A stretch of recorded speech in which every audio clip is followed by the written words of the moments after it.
আসসালামু আলাইকুম, সবাইকে স্বাগতম। প্রিয় শিক্ষার্থী বন্ধুরা, এই যে আমরা যখন লজিক গেট অঙ্কন করি, লজিক এরকম ফাংশন বা সমীকরণ থেকে, সেখানে এখানে একটি ফাংশন দেওয়া আছে, এ বি গুণ তার উপরে নট, বিসি গুণ তার উপরে নট, এসি গুণ তার উপরে নট, আবার টোটাল একটা নট।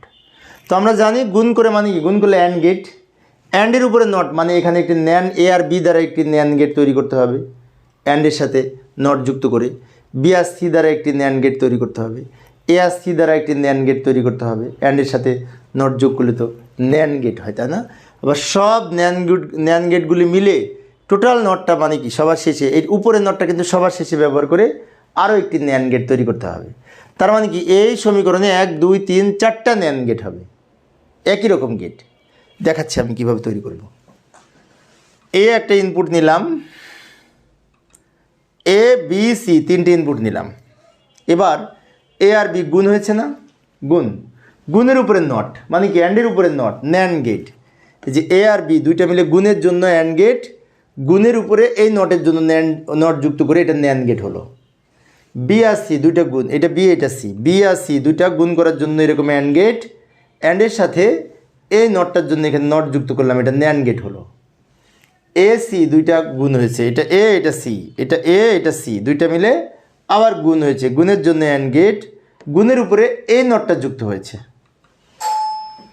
ভালো করে লক্ষ্য করি, এখানে এ বি মিলে একটি ন্যান গেট হলো, এখানে বি সি মিলে একটি ন্যান গেট হয়েছে, এ সি মিলে একটি ন্যান গেট হয়েছে। এরপরে এই সবগুলি মিলে আবার গুণ হয়েছে, তার মানে কি তিনটা মিলে এখানে আরও একটি গুণের উপরে আবার নট আছে, নট। তার মানে এই তিনটা মিলে আমরা এখানে আরও একটি ন্যান গেট অঙ্কন করব। তো আমরা একটু ছোট করে নিই, এত বড় করে তো আঁকা যাবে না, ছোট করে নিলাম। এই যে লক্ষ্য করি, এইটার মান হচ্ছে এইটা, এটার মান হচ্ছে এটা, এটার মান হচ্ছে এটা, এই তিনটা মিলে গুণ হয়েছে। গুণের জন্য আমরা এখানে একটি অ্যান্ড গেট অঙ্কন করব। এই গুণের জন্য অ্যান্ডের উপরে যে নট আছে তাই নট যুক্ত করে দিব। এই নট মানে কি, টোটাল নট।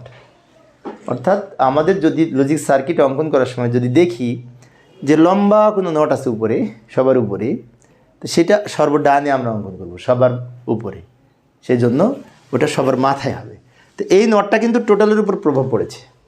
তো কিছুক্ষণ আগে যেটা বললাম যে এটি দ্বারা সব ন্যান গেট হবে, কিভাবে হলো, এই যে অ্যান্ডের সাথে নট যুক্ত হয়ে এই একটা ন্যান গেট, এই একটা ন্যান গেট, এই একটা, তিনটা আর এই চারটা, সবগুলা ন্যান গেট হয়েছে। মানে কি, ন্যান গেট দ্বারা বাস্তবায়ন হয়েছে, তাই না?